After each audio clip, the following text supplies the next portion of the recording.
আসসালামু আলাইকুম সবাইকে। আজকে আমাদের ইনফাইনাইট সিরিজের 5th ক্লাস। তো আজকে ক্লাসে আমরা আলোচনা করব কসি রুট টেস্ট অথবা রেডিক্যাল টেস্ট নিয়ে। তো প্রথমে আমাদের প্রথম পেজটি ওপেন করা আছে, এখানে বলা আছে তো এখানে বলা আছে let summation of u n be an given infinite series. যদি ইউএন একটা গিভেন ইনফাইনাইট সিরিজ থাকে তাহলে সেই ইউএন সিরিজটার ইউএন তম পদ হচ্ছে মানে সামেশন অফ ইউএন পুরোটা দ্বারা বোঝায় একটা সিরিজ, বাট আলাদাভাবে ইউএন দ্বারা বোঝায় এনতম পদ। তো সেই এনতম পদের উপরে পাওয়ার যদি আমি 1/, দেই এবং তখন মানে এই পুরো রেজাল্টের যদি লিমিটিং ভ্যালু বের করি when n tends to infinity, এরপরে পুরো রেজাল্ট আসবে যেটা সেটাকে আমরা এল দ্বারা প্রকাশ করবো। অ্যান্ড এল এর মানটা যদি লেস দ্যান 1 হয় তাহলে এটা হচ্ছে কনভার্জেন্ট হবে পুরো ইউএন সিরিজটা। এল এর মান গ্রেটার দ্যান 1 হলে পুরো ইউএন সিরিজটা ডাইভার্জেন্ট হবে। এল এর মান ইকুয়াল 1 হলে টেস্টটা ফেল করবে। আচ্ছা, এই যে কসি রুট টেস্ট বা রেডিক্যাল টেস্ট এটা কিন্তু আমাদের রেশিও টেস্টের উল্টা। কারণ রেশিও টেস্টে এমন ছিল যে এল এর মানটা গ্রেটার দ্যান 1 হলে কনভার্জেন্ট ছিল, লেস দ্যান 1 হলে ডাইভার্জেন্ট ছিল, আর ইকুয়াল 1 হলে টেস্ট ফেল করতো। বাট এখানে কিন্তু লেস দ্যান 1 হলে কনভার্জেন্ট, গ্রেটার দ্যান 1 হলে ডাইভার্জেন্ট। তো এখন তার মানে টেস্ট করার জন্য আমাকে ইউএনটাকে আগে সিলেক্ট করতে হবে বা ইউএনটাকে খুঁজে বের করতে হবে, তারপরে সেই ইউএন এর সাথে পাওয়ার দিব আমি 1/n। তো এখন আমি এই যে মেথডটা বা এই রেডিক্যাল টেস্টটা সাধারণত কখন অ্যাপ্লাই করব, একটা হিন্ট আমরা বলতে পারি। সবসময় যেরকম হবে ব্যাপারটা তা না, তবে একটা হিন্টসের মাধ্যমে আমরা ব্যাপারটাকে আন্দাজ করতে পারি। আর পরীক্ষায় যেই টাইপের টেস্ট মানে যেই টাইপের কোয়েশ্চেনগুলো আসে বা যেই টাইপের সিরিজগুলো দিয়ে দেয় টেস্ট করার জন্য, এগুলো বারবার প্র্যাকটিস করলে কোনটার জন্য কোন টেস্ট এটা কিন্তু মনে থাকবে ইনশাআল্লাহ। তো হিন্ট হচ্ছে if the power of nth term, দেখো আমি বলছিলাম ইউএন মানে এনতম মানে টার্ম বা এনতম পদ, এটাকে আমরা ইংলিশে nth টার্ম বলি। তাহলে এই যে nth টার্ম দেখতে পাচ্ছি, সেই nth টার্মের পাওয়ার, সেই পাওয়ারের মানটা যদি কত হয়, n হয়, অর্থাৎ nth টার্মের পাওয়ারের মানটা যদি n হয় তাহলে আমরা এই রেডিক্যাল টেস্টটাকে অ্যাপ্লাই করতে পারবো। nth টার্মের পাওয়ারের মান n হবে, nth টার্মের পাওয়ার n হবে। যদি nth টার্মের পাওয়ারটা n হয় তাহলে এই যে এখানে যেমন ধরো ভেতরেরটা হচ্ছে nth টার্ম, তো আমি ধরলাম এটা x two the power n, un equal to x two the power n ধরলাম সে। তাহলে un এর জায়গায় x two the power n, আর আমার বাইরে পাওয়ার ছিল 1/n। আমরা সূচকের নিয়ম অনুসারে জানি যে এই পাওয়ার এইটা এবং এইটা গুণ হয়ে যাবে, তাহলে x into n into 1/n, that means শুধুমাত্র x টু দি পাওয়ার 1। তাহলে আমাদের এই ঝামেলাটাকে এড়ানোর জন্য, অর্থাৎ যেই ইনফাইনাইট সিরিজের ক্ষেত্রে nতম পদের পাওয়ার n থাকবে, সে nটাকে বাদ দেওয়ার জন্য বা nটাকে রেডিউস করার জন্য আমাদের এখানে 1/n আসে। তাহলে 1/n আর n ক্যান্সেল আউট হয়ে যাবে। তো এই ব্যাপারটাকে সিম্পলিফাই করার জন্য আমাদের এই মেথডটা আর কি। তাই জন্য আমরা এভাবে মনে রাখতে পারি চাইলে যে কখন আমরা রেডিক্যাল টেস্ট অ্যাপ্লাই করব, যখন আমাদের ইউএন এর মান বা ইউএন হচ্ছে এনতম পদ, সেই এনতম পদের এন থাকবে পাওয়ার আকারে, আর আমাদের টেস্ট করার সময় 1/nটা পাওয়ার আকারে আসবে আর কি। এরপরে যে রেজাল্ট বের করবো সেটাকে আমরা এল দিব, এল দিয়ে প্রকাশ করব। যদি এল এর মানটা লেস দ্যান 1 হয় তাহলে ইভেন্টটা কনভার্জেন্ট, এল এর মানটা গ্রেটার দ্যান 1 হলে ইভেন্টটা divergent, and L equal to 1 হলে টেস্টটা ফেল করবে। তো এবার আমরা একটা এক্সাম্পল দিই, তাহলে ব্যাপারটা আরো ক্লিয়ার হবে ইনশাআল্লাহ। কোশ্চেনটা হচ্ছে test the convergency of the series summation of nth root of n minus 1 whole to the power n। তো এই ম্যাথটাকে যদি একটু ভালো করে বুঝতে চাই তাহলে আমাকে আগে থেকে টুকটাক কয়েকটা বেসিক জানা লাগবে। আমি একটু করে রিপিট করে নিই এগুলো, যদিও আমরা যেহেতু ইন্টার পড়ে আসছি, honours first year second year পড়ে আসছি, এই বিষয়গুলো আমাদের জানা উচিত। তারপর জাস্ট একবার রিক্যাপ করে দেয়া। তো আমরা অনার্স ফার্স্ট ইয়ারে একটা চ্যাপ্টার পড়ছিলাম লিমিটের ক্ষেত্রে, লিমিটের ইনডিটারমিনেট ফর্ম বা অনির্ণেয় আকারের কোন কোন লিমিট আছে। তো দেখো রিয়েল নাম্বার সিস্টেমের প্রথম যে চ্যাপ্টারগুলো আছে সেখানে ভিজিট করলে দেখবা যে কয়েকটা ফরম্যাট আছে বা কয়েকটা নাম্বার আছে যে নাম্বারগুলো আসলে এক্সিস্ট করে না, বা এগুলোকে আমরা ইনডিটারমিনেট নাম্বার বলতে পারি, ইনডিটারমিনেট ফর্ম বলতে পারি। তার মধ্যে একটা হচ্ছে ইনফিনিটি টু দি পাওয়ার 0, এটা একটা ইনডিটারমিনেট ফর্ম। তারপরে হচ্ছে 0 ইনটু ইনফিনিটি, এটাও একটা ইনডিটারমিনেট ফর্ম। তারপর হচ্ছে তোমার ইনফিনিটি ডিভাইডেড বাই ইনফিনিটি, এটাও একটা ইনডিটারমিনেট ফর্ম। 0 ডিভাইডেড বাই 0, এটাও ইনডিটারমিনেট ফর্ম। তারপর হচ্ছে 1 টু দি পাওয়ার ইনফিনিটি, এটাও ইনডিটারমিনেট ফর্ম। এরকম অনেকগুলো ইনডিটারমিনেট ফর্ম আছে, তার মধ্যে এই কয়েকটা।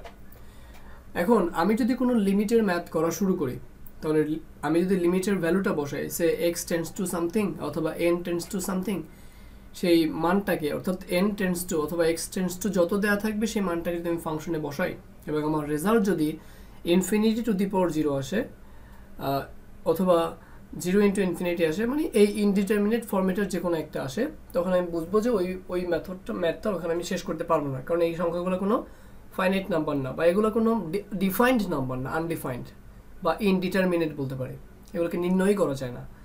তো তখন আমাদেরকে মানে লপিটাল রুলসটা, যেটাকে আমরা অনেক সময় স্পেলিংটা এরকম হয় এল হসপিটাল টাইপের, বাট প্রনাউন্সিয়েশনটা লপিটাল হবে আর কি। তো লপিটাল রুলসটা তখন আমরা অ্যাপ্লাই করার চিন্তা ভাবনা করি। বাট এখন এই লপিটাল রুলসটা আমরা কখন অ্যাপ্লাই করব? লিমিটের ম্যাথ করার সময় লপিটাল কখন অ্যাপ্লাই করতে পারবো? লপিটাল অ্যাপ্লাই করতে পারবো যখন শুধুমাত্র ইনফিনিটি বাই ইনফিনিটি ফর্মেট থাকবে, ইনডিটারমিনেট ফর্ম আসবে, বাট এই প্রথমটা না, দ্বিতীয়টা না, লাস্টেরটাও না, ইনফিনিটি বাই ইনফিনিটি অথবা 0 বাই 0। যদি এইরকম ফর্মেট আসে রেজাল্ট, তাহলেই আমি লপিটাল অ্যাপ্লাই করতে পারবো। আর যদি এরকম ফর্মেট রেজাল্ট না আসে, তাহলে আমি লপিটাল অ্যাপ্লাই করতে পারবো না। তো এটাই হচ্ছে আমার বেসিকটা আর কি, লপিটালটা কখন অ্যাপ্লাই করা যাবে আর ইনডিটারমিনেট ফর্মগুলো কি কি এটা জানা। আচ্ছা, আরেকটা বিষয় এখানে মেনশন করা যেতে পারে যেটা আমাদের ম্যাথের মধ্যে কাজে লাগবে, তা হচ্ছে লগ কত এর মান 0। আমি ধরে নিলাম ন্যাচারাল লগ, সো এটাকে আমরা ln বলবো। লগ কত এর মান হচ্ছে 0, তো লগ 1 এর মান হচ্ছে 0। এই মানটা আমাদের সবার মুখস্থ থাকা লাগে, লগ 1 এর মানটা 0। তো লজিকটা কেমন আমি যদি একটু এক্সপ্লেন করি তাহলে এমন হয়, what is log? ln means হচ্ছে ন্যাপিয়ার লগ বা ন্যাচারাল লগ, যার বেস হচ্ছে ই। আর এখানে এটা যেটা থাকে তাকে আর্গুমেন্ট বলে, এটা নিচেরটা বেস, উপরেটাকে আর্গুমেন্ট বলে। তাহলে লগ এখানে ln এর পরে 1 দিয়েছে, দ্যাট মিনস লগ ই এর পরে হচ্ছে 1। ln দ্বারা বোঝায় লগ আর যার বেস ই, 1টা বাইরের, 1টা হচ্ছে আর্গুমেন্ট, এটা ইকুয়াল টু 0। তো এখন আমাকে বলা হয়েছে যে লগ 1 এর মানটা 0, তুমি কিভাবে বুঝবা? দেখো, আমরা সবসময় জানি লগের প্রপার্টি অনুযায়ী যে এখানে যা থাকবে, মানে ধরো নর্মাল লগ নিলাম, লগের মান এখানে একটা দিলাম, আমি এখানে কোনো একটা কিছু দিলাম, সেট 10 দিলাম, আবার এখানে আমি দিলাম 2। তাহলে এটা অনুযায়ী ব্যাপারটা হচ্ছে বেজের সাথে এই রেজাল্টটাকে পাওয়ার দিব, তাহলে বেজের উপরে এই রেজাল্ট মানে এখানকার মানটাকে পাওয়ার দিলে রেজাল্ট আসবে আমার আর্গুমেন্টটা, that means a square equal to 10। এটা একটা শর্ত বা লগের একটা প্রপার্টি, ওইটা সেমটাই এখানে মেনটেন করবে। তাহলে এখানে বেজ হচ্ছে ই, তার উপরে পাওয়ার দিব কত? 0, সেটা কত আসবে? 1। তাহলে এবার চিন্তা করো, ব্যাপারটা হচ্ছে এখানে আমি বেজে যা থাকবে তার উপরে এই জায়গাটায় মানে রেজাল্টের জায়গাটা যে মান থাকবে সেই মানটাকে পাওয়ার দিব, এবং রেজাল্টটা অবশ্যই এখানটার সেম হইতে হবে 1। তাহলে এখন কোয়েশ্চেনটা ছিল লগ বেজ ই দেওয়া ছিল, এখানে 1 দেওয়া ছিল, এখানে কিছু দেওয়া ছিল না। তাহলে তুমি এবার চিন্তা করো কিভাবে এক্সপ্লেন করতে পারবা ই এর মানটা কত হলে এই ই এর উপরে এখানে যা দিবা তাই তো পাওয়ার, তাহলে ই এর উপরে কত পাওয়ার দিলে তুমি 1 খুঁজে পাবা? আমরা জানি ই মানে একটা নাম্বার, একে আমরা অয়লার্স কনস্ট্যান্ট বলি, অয়লার্স কনস্ট্যান্ট বলি, অথবা সামটাইমস ন্যাপিয়ার কনস্ট্যান্ট বলা হয়। এটার মান হচ্ছে 2.7182818284590, এই টাইপের আর কি, এরকম অসংখ্য মান। তাহলে এটা কিন্তু একটা ভ্যালিড নাম্বার 2 পয়েন্ট সামথিং। তো এই ই এর উপরে তুমি কত পাওয়ার দিলে 1 বানাবা? 2 এর উপরে তুমি যদি 1 পাওয়ার দাও তাহলে জীবনে এটা 1 হবে না রেজাল্টে, অথবা 2 পাওয়ার দাও তাও 1 পাওয়া পসিবল না, কখনোই না। শুধুমাত্র এই ই এর উপরে যদি আমি এখানে 0 পাওয়ার আকারে দেই তখনই 1 বানানো সম্ভব, কারণ আমরা জানি something to the power 0 equal to 1। আবার যেহেতু আমাদের মাইন্ড হচ্ছে অনেক কিউরিয়াস মাইন্ড, আমরা এটাও চাইলে জিজ্ঞেস করতে পারি যে সামথিং টু দি পাওয়ার 0 সমান 1 কেন হয়, এটাও বলতে পারি। তো সে আমি ই টু দি পাওয়ার 0 সমান 1 কেন হয় এটা একটু এক্সপ্লেন করি। ই টু দি পাওয়ার 0 কে আমি সে এরকম লিখতে পারি, ই e two the power 2 minus 2। তাহলে সূচকের প্রপার্টি থেকে আমি জানতে পারি যে 2টাকে এরকম লিখতে পারি, নিচে এরকম লিখতে পারি, মানে এই মাইনাসটা ভাগ আকারে চলে যাবে। তাহলে ই স্কোয়ার একটা ফাইনাইট মান থাকবে, নিচের ই স্কোয়ার একটা ফাইনাইট মান থাকবে এবং দে আর ইকুয়াল, সুতরাং আমি তাদেরকে কাটাকাটি করতে পারি। তাহলে 1 ডিভাইডেড বাই 1 থাকবে অ্যান্ড রেজাল্ট উইল বি 1। সরাসরি বলতে পারি কোনো কিছুর উপরে পাওয়ার 0 দিলে সেটা রেজাল্ট কত আসে? 1 আসে। তাহলে এখানে দেখতে পাচ্ছি ই এর উপরে একমাত্র পাওয়ার 0 দিলেই রেজাল্ট 1 আসা পসিবল, এই জন্য ন্যাপিয়ার লগ 1 এর রেজাল্ট হচ্ছে 0। এই মানটা আমাদের কাজে লাগবে আমাদের ম্যাথটা সলভ করার জন্য। তো এটা গেল আমাদের বেসিক কথা। ওকে, দেন আমরা ম্যাথটাকে সলভ করে ফেলি। তাহলে ম্যাথটাকে সলভ করার জন্য আমাদের প্রথমে কি লাগবে? দেখো আমাদের টেস্টিংটা কি ছিল? টেস্টিংয়ে ইউএন আগে বের করতে হবে, তারপরে পাওয়ার দিতে হবে 1/n, এরপরে লিমিট বের করতে হবে। তার মানে আমার প্রথম কাজ এই সিরিজ থেকে ইউএনটাকে খুঁজে বের করা, তাই না? তো দেখো আমি যদি লিখি এরকম, let summation of u n, obviously n equal to 1, মানে n ইকুয়াল টু 1 থেকে ইনফিনিটি পর্যন্ত, এটা লিখতে পারো, না লিখলেও সমস্যা নেই, equal to summation of nth root of n minus 1 to the power n। এটা হচ্ছে ফাংশনটা, ঠিক আছে, বা সিরিজটা। তো তুমি এখান থেকে কম্পেয়ার করে ইউএন ইকুয়াল টু কত পাচ্ছ? ইউএন ইকুয়াল টু পাচ্ছ root over n minus 1 to the power কত? n পাচ্ছ। এটা to the power 1/n, not n I think। আচ্ছা, এটা n ছিল, ঠিক আছে। তো এটা হচ্ছে আমার ইউএন এর মান। তো এখন আমাকে কি করতে হবে? আমার ম্যাথের প্রসেসের মধ্যে কি ছিল? ইউএন এর পাওয়ার 1/n টা দিতে হবে, তারপর লিমিট বের করতে হবে। তার মানে এখন তাহলে আমাকে কি করতে হবে? ইউএন এর টু দি পাওয়ার n দিতে হবে। নাও un to the power 1/n is equal to nth root of n minus 1 power 1/n। একটু ক্লিয়ারলি লিখি, 1/n। ও সরি, এখানে একটু মিস্টেক হয়ে গেছে, স্টুপিড। দেখো এটার পাওয়ার তো আগে থেকে n ছিল একটা, এখানে একটা n থাকবে, দেন সেকেন্ড ব্র্যাকেট দিয়ে আমি 1/n ওই পাওয়ারটা দেব। তাহলে এবার কাটাকাটি করলে এখানকার n আর এখানকার 1/n কে মাল্টিপ্লাই করলে এগুলো 1 হয়ে যাবে, মানে বাদ হয়ে যাবে। তাহলে nth root of n minus 1 থাকলো, কার মান? un to the power 1/n এর মান, ঠিক আছে। এখন আমার এই মানটার লিমিট বের করা লাগবে। সো अगेन অতএব লিখতে পারো limit n tends to infinity, তারপর হচ্ছে un to the power 1 divided by n is equal to limit n tends to infinity, তারপর হচ্ছে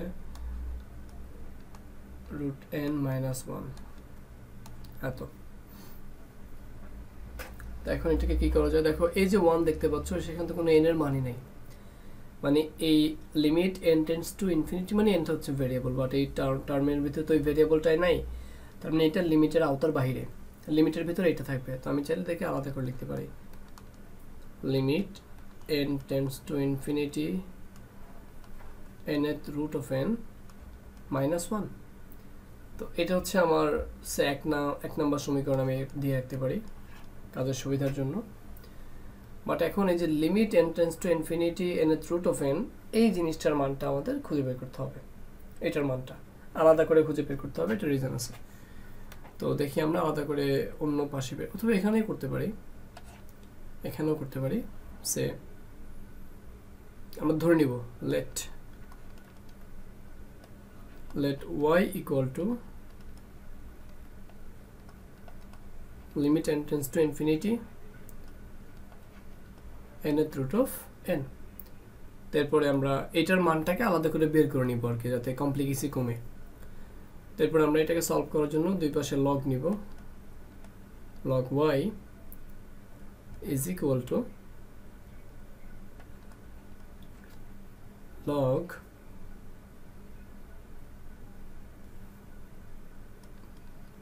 লিমিটটা লিখে নিই আগে, limit n tends to infinity, তারপর হচ্ছে লগ এই রুট ওভার মানে nth রুট অফ nটাকে আমরা লিখতে পারি n two the power 1/n, এভাবে লিখতে পারি। এটাও কেন আমরা সবাই জানি যে কোনো কিছুর ভিতরে রুট থাকলে ওইটা মানে 1/n আকারে পাওয়ারে চলে যায়। আচ্ছা, তারপরে লগের প্রপার্টি অনুযায়ী 1/nটা সামনে চলে আসবে, তাহলে ওখান থেকে লেখা যায় log y is equal to limit n tends to infinity 1/n into log n, এটা আলাদা করে থাকলো। আচ্ছা, এবার চিন্তা করো, সো পরের লাইনটা log y equal to limit n tends to infinity পরে log n divided by নিচে শুধু n। এবার চিন্তা করো আমি যদি n এর মানটা এখানে বসাই, উপরে বসাই নিচেও বসাই, তাহলে উপরে একটা ইনফিনিটি আসবে আর নিচেও একটা ইনফিনিটি আসবে। তাহলে ইনফিনিটি বাই ইনফিনিটি এটা কি ফর্ম? এটা একটা ইনডিটারমিনেট ফর্ম না? এবং ইনফিনিটি বাই ইনফিনিটি এই ফর্মেটটা আসার কারণে এখন আমরা কিন্তু লপিটাল অ্যাপ্লাই করতে পারবো, কারণ আমরা জানছিলাম যে লপিটাল অ্যাপ্লাই করার জন্য এই দুইটা নির্দিষ্ট ফর্মেট থাকতে হবে। তো যেহেতু আমাদের ওই ফর্মেটটা আছে এই জন্য আমরা এই ফর্মেটটা চলে আসছে, তার মানে আমরা এবার লপিটাল অ্যাপ্লাই করতে পারবো। তো আমরা সেই কাজটা এখন করবো। লপিটাল অ্যাপ্লাই করা মানে কি, উপরের যে টার্মটা আছে নিচে যে টার্মটা আছে ফ্র্যাকশনের নিউমারেটর আর ডিনোমিনেটর এই দুইটাকে আমরা তাদের পার্টিকুলার ভেরিয়েবলের সাপেক্ষে ডিফারেন্সিয়েট করবো। দ্যাট মিনস লগ এন যেটা আছে তাকে এন এর সাপেক্ষে ডিফারেন্সিয়েট করবো, আবার নিচের এন যেটা আছে তাকে আমরা এন এর সাপেক্ষে ডিফারেন্সিয়েট করবো। ঠিক আছে কথা? আর এই পাশেরটা এগুলো ঠিক থেকে যাবে বাকিগুলো।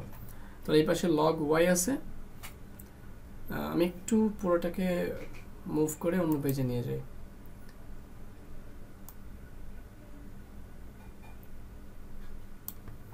ঠিক আছে,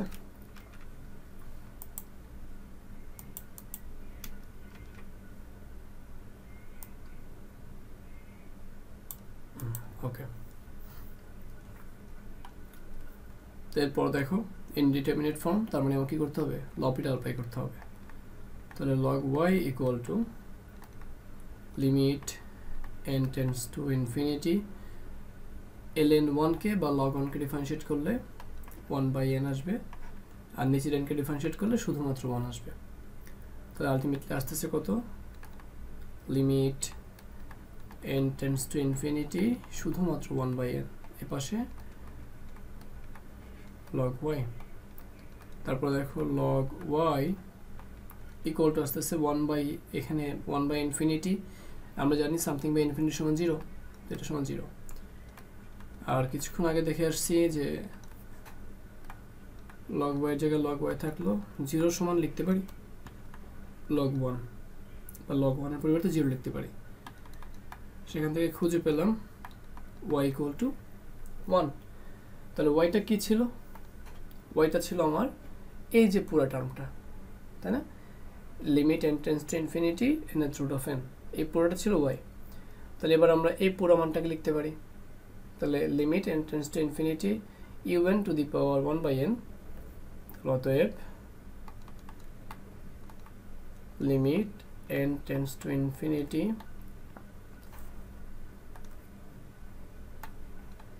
un two the power 1/n equal to 1 minus 1, এবং এর মানটা আসছে 0। জিরোটা কি 1 এর থেকে বড় নাকি ছোট? 1 এর থেকে ছোট। আর আমরা জানি যে 1 এর থেকে ছোট হলে তাহলে পুরো সিরিজটা কি হবে? কনভার্জেন্ট হবে।